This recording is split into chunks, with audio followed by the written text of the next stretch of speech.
Machine design engineer YouTube channel पे आप सभी लोगों का स्वागत है। और आज की इस वीडियो में हम लोग देखेंगे बेल्ट कन्वेयर के डिजाइन कैलकुलेशंस, जिसमें हम लोग कवर करेंगे motor selection, gearbox selection, timing pulley and timing belt selection. तो चलिए स्टार्ट करते हैं। सबसे पहले हमने जो पिछले वीडियो में कन्वेयर का जो 3D कैड मॉडल हमने डिजाइन किया था, अगर आपने वो वीडियो नहीं देखा है तो ऊपर आई बटन के ऊपर क्लिक करके आप वो वीडियो देख सकते हैं। तो आपको ये डिजाइन कैलकुलेशन समझने में आसानी है, क्योंकि बेल्ट कन्वेयर डिजाइन को लगने वाले जो भी पैरामीटर डायमेंशंस हम जो कंसीडर करेंगे वो उसी 3D मॉडल के हिसाब से करेंगे। तो चलिए स्टार्ट करते हैं। तो सबसे पहले हमारे पास जो गिवन डेटा है उसको हम समझ लेते हैं। तो हमारे पास कन्वेयर की जो लेंथ है वो है 1090 mm। इसको हम लोग मीटर में कन्वर्ट करेंगे तो हो जाती है 1.09 मीटर। जो कन्वेयर की जो लेंथ हम कंसीडर कर रहे हैं वो दोनों रोलर के सेंटर टू सेंटर डिस्टेंस है। इसके बाद में हमारे पास है रोलर का डायमीटर है जो कि 70 mm है। इसको भी हम लोग मीटर में कन्वर्ट करेंगे। बेल्ट थिकनेस हमने 5 mm कंसिडर किए हैं। बेल्ट के ऊपर जो लोड है, मतलब जो प्रोडक्ट हम बेल्ट के ऊपर से ट्रेवल करने वाले हैं या ट्रांसफर करने वाले हैं, उसका जो फिनिश वेट है वो है 20 kg। वेट को ट्रांसफर करने के लिए जो हमारे पास टाइम है वो है 5 सेकंड। उसके बाद में हम लोग कैलकुलेट करेंगे required belt speed to move load from one end to another end in 5 second. हमारे पास फॉर्मूला है velocity is equal to distance upon time. Velocity is equal to distance जो है हमारा जो सेंटर टू सेंटर, रोलर के centre to centre जो length है उसको हम कंसिडर करेंगे। तो फॉर्मूला के अंदर हम लोग वैल्यू पुट करेंगे v is equal to L upon T. जो डिस्टेंस है हमारा वो हम मीटर में कंसिडर करेंगे 1.09 डिवाइडेड बाय 5, जो कि हमारा टाइम है 5 सेकेंड। तो हमारे पास आंसर आता है 0.280 मीटर पर सेकंड हमारी वेलोसिटी आती है। इसके बाद में हम लोग कैलकुलेट करेंगे roller RPM calculation. Roller circumference सबसे पहले हम लोग कैलकुलेट करेंगे।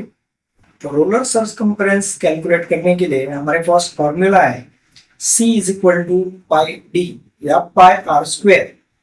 तो c is equal to pi D formula के अंदर हम लोग वैल्यू पुट करेंगे पाई मल्टीप्लाई बाई जो d है वो है हमारा 70 mm था, तो इसको हम मीटर में कन्वर्ट करेंगे तो वो हो जाता है 0.07 मीटर। तो फॉर्मूला के अंदर हम लोग वैल्यू पुट करेंगे पाई मल्टीप्लाई बाई 0.07। तो हमारे पास आंसर आता है 0.2199 मीटर, जो कि रोलर का सरकमफेरेंस है, हमने मीटर में कैलकुलेट किया है। इसके बाद में रोलर के जो आरपीएम है वो हम लोग कैलकुलेट करेंगे। हमारे पास फॉर्मूला है n is equal to v upon c multiply by 60। Formula के अंदर हम लोग वैल्यू पुट करेंगे वेलोसिटी जो थी हमारी 0.218, सरकमफेरेंस ऑफ रोलर से उसको डिवाइड करेंगे 0.2199 मल्टीप्लाई बाई 60। हमारे पास जो वैल्यू आती है 59.5 रिवॉल्यूशन पर मिनट। तो हम इसको कंसिडर करेंगे 60 रिवॉल्यूशन पर मिनट, आरपीएम रिवॉल्यूशन पर मिनट। इसके बाद में हम लोग कैलकुलेट करेंगे लोड एंड फोर्स कैलकुलेशन। तो टोटल मूविंग मास 20 kg है हमारे पास। इसके अंदर हम बेल्ट प्लस रोलर का जो वेट है इसमें ऐड करेंगे। बेल्ट प्लस रोलर का जो वेट है हम 5 kg कंसिडर करेंगे। तो टोटल मूविंग मास जो है हमारा 25 kg हो जाएगा। कोएफिशिएंट ऑफ फ्रिक्शन हम 0.03 कंसिडर करेंगे। और रिक्वायर्ड ट्रैक्टिव फोर्स या पुलिंग फोर्स आप उसको कह सकते हैं, तो वो हम कैलकुलेट करेंगे। फॉर्मूला है F is equal to mg। Formula के अंदर हम लोग वैल्यू पुट करेंगे 25 kg जो हमारा वेट है, 25 मल्टीप्लाई बाय 9.81 जो ग्रेविटी, और म्यू कोएफिशिएंट ऑफ फ्रिक्शन 0.03। तो हमारे पास फोर्स की जो वैल्यू आती है 7.36 न्यूटन। इसके अंदर हम लोग factor of safety, acceleration and losses को कंसिडर करते हुए फैक्टर ऑफ सेफ्टी 2 कंसिडर करेंगे। तो हमारे पास फैक्टर ऑफ सेफ्टी 2 कंसिडर करने के बाद पुलिंग फोर्स या ट्रैक्टिव फोर्स जो है 15 न्यूटन आता है, जो कि हमारा डिजाइन फोर्स है। तो इसके बाद में हम लोग कैलकुलेट करेंगे torque required at roller. Drive roller radius जो कि है हमारा 0.035 मीटर, 70 मीटर के 70 mm के हाफ, 35 एंड 35 को हम कन्वर्ट करेंगे मीटर में तो वो हो जाता है 0.035 मीटर। टॉर्क रिक्वायर्ड तो फॉर्मूला है force multiply by radius. Formula के अंदर हम लोग वैल्यू पुट करेंगे 15 मल्टीप्लाई बाय 0.035 तो हमारे पास आता है 0.525 न्यूटन मीटर। इसके अंदर हम फैक्टर ऑफ सेफ्टी कंसिडर करेंगे 1.5 तो हमारे पास आ जाता है रिक्वायर्ड रोलर टॉर्क जो है 0.8 न्यूटन मीटर हमें मिलता है। इसके बाद में हम लोग कैलकुलेट करेंगे पावर कैलकुलेशन। तो फॉर्मूला है हमारे पास power is equal to force multiply by velocity. Formula के अंदर हम लोग वैल्यू पुट करेंगे 15 मल्टीप्लाई बाय 0.218 हमारे पास आंसर आता है 3.27 वैट। हम 5% लॉसेस को कंसिडर करते हुए 3.27 मल्टीप्लाई बाय 5 तो पावर हो जाता है हमारे पास 16.35 वैट। तो हम लोग कंसिडर करेंगे 16 to 20 वैट। तो पावर जो है हमारे पास जो मोटर अवेलेबल है वो 16 वैट, 15 वैट या 100 वैट के हिसाब से होता है। तो हमारे रिक्वायर्ड पावर के नियर अबाउट जो मोटर अवेलेबल है उसको हम कंसिडर करेंगे। तो इसके बाद में हम लोग देखेंगे मोटर सिलेक्शन। मोटर सिलेक्शन में BLDC, AC induction and DC gear motor हम कंसिडर कर सकते हैं। तो रेटेड पावर जो है BLDC मोटर का 16 to 100 वैट, रेटेड स्पीड जो है 3000 RPM। तो हम 100 वैट का BLDC motor eight 3000 RPM consider करेंगे हमारे कन्वेयर के एप्लीकेशन के लिए। क्यों कंसिडर करेंगे BLDC मोटर की? उसके अंदर प्लेटी टॉर्क मार्जिन है, कूल ऑपरेशन है, लॉन्गर लाइफ है एंड इजी स्पीड कंट्रोल है। इस वजह से हम BLDC मोटर कंसिडर करेंगे। तो इसका जो स्पीड है BLDC मोटर का VFD के साथ हम इजीली कंट्रोल कर सकते हैं। इस वजह से हम BLDC मोटर कंसिडर करेंगे।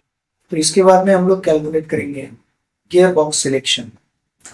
तो रिक्वायर्ड आउटपुट स्पीड जो है हमारा 60 RPM है।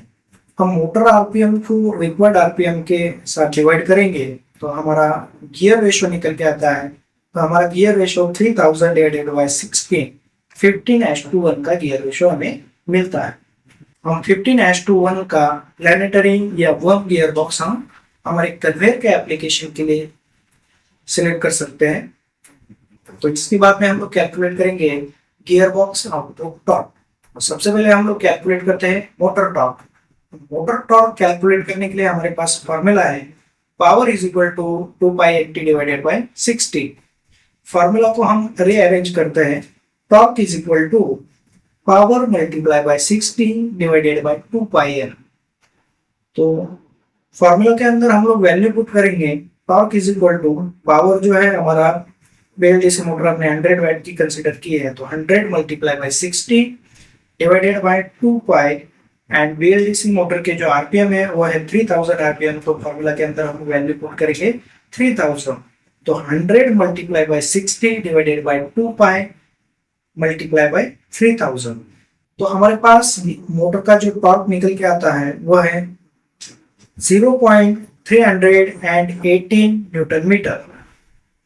After gear box torque output हम कैलकुलेट करेंगे तो हमारे पास मोटर का टॉर्क है 0.318 newton metre multiply by gear box का जो रेशो हमें मिला है वो है 50 मल्टीप्लाई बाय 0.85 जो कि हम गियर बॉक्स की इफिशियंसी कंसिडर कर रहे हैं। तो हमारे पास टॉर्क का जो आउटपुट है गियर बॉक्स का वो हमें मिलता है 13.5 न्यूटन मीटर। तो इसके बाद में हम टाइमिंग पुली सिलेक्शन करेंगे हमारे कन्वेयर के लिए। तो टाइमिंग बेल्ट या का जो टाइप है ऑप्टिमाइज, हम कॉस्ट ऑप्टिमाइजेशन के हिसाब से कंसिडर करते हैं, तो STD5M कंसिडर करेंगे। HTD5M जो 5M है, तो वो जो पिच है दो टीथ के बीच का जो पिच है वो 5 mm है, इसलिए इसको STD5M। STD8M मीन्स जो टीथ के बीच का जो डिस्टेंस है वो 8 mm होता है उसका। तो इसके बाद में हम लोग कैलकुलेट करेंगे टाइमिंग बेल्ट लेंथ कैलकुलेशन। तो L is equal to 2C plus pi multiply by D1 plus D2 divided by 2 plus pi multiply by D1 minus D2। यहाँ पे गलती से प्लस है पर यहाँ पे माइनस साइन है। D1 minus D2 divided bye 4C bracket square. तो हम लोग क्या कंसिडर कर रहे हैं, हमारे पास दोनों जो पुली टाइमिंग पुली, तो हम लोग दोनों तरफ टाइमिंग पुली सेम साइज की कंसिडर कर रहे हैं। तो हम लोग दोनों तरफ टाइमिंग पुली सेम साइज की 44 टीन की टाइमिंग पुली हम दोनों तरफ कंसिडर कर रहे हैं। इस वजह से फार्मूला को मॉडिफाई हम कर लेंगे। D1 is equal to D2, दोनों तरफ की पुली का डायमीटर हम सेम रखेंगे। तो हमारे पास लेंथ कैलकुलेट करने के लिए जो फॉर्मूला है वो हो जाता है L is equal to 2C plus pi D। What is a C? C is nothing but center distance between two pulleys. तो फॉर्मूला के अंदर हम लोग वैल्यू पुट करेंगे L is equal to 2 multiply by 216 plus pi की value हम put करेंगे 3.14 multiply by 65, जो कि हमारा पुली का डायमीटर है। L इज इक्वल टू 636.1 हमारी बेल्ट की जो टोटल लेंथ है वो निकल के आती है। जब हम बेल्ट को मैन्युफैक्चर करते हैं तो बेल्ट को हम लेंथ के नहीं तो टीथ के हिसाब से, तो जो लेंथ हमें आई है उसको हम जो 5M या 8M जो हमने कंसिडर किया है उससे हम डिवाइड करेंगे। तो हमें 636.1 को 5 से डिवाइड करना पड़ेगा। जो आंसर हमारे पास आता है वो हमारे बेल्ट के टीथ है। तो आज की इस वीडियो में हम लोगों ने देखा timing belt selection, timing pulley, motor selection and gear box selection. तो टाइमिंग बेल्ट जो है वो टीथ के हिसाब से या लेंथ के हिसाब से हम लोग कंसिडर करते हैं। जो कि हमारी एक्चुअल लेंथ हमने कैलकुलेट की थी वो हम कैटलॉग के साथ कंपेयर करके उसके नियर अबाउट का जो 5 या 10 mm के आसपास की जो बेल्ट अवेलेबल है उसको हम कंसिडर करते हैं। और बेल्ट कन्वेयर डिजाइन करते वक्त हमने जो टेंशन देने के लिए एडजस्टमेंट रखी थी उन टेंशन एडजस्टमेंट की हेल्प से हम उस टाइमिंग बेल्ट या पुली को टेंशन देके उसको यूज करते हैं। Machine design engineer YouTube channel को आपने अभी तक सब्सक्राइब नहीं किया तो चैनल को सब्सक्राइब कीजिए। मशीन डिजाइन के रिलेटेड चैनल के ऊपर आगे वीडियोस आती रहेंगी।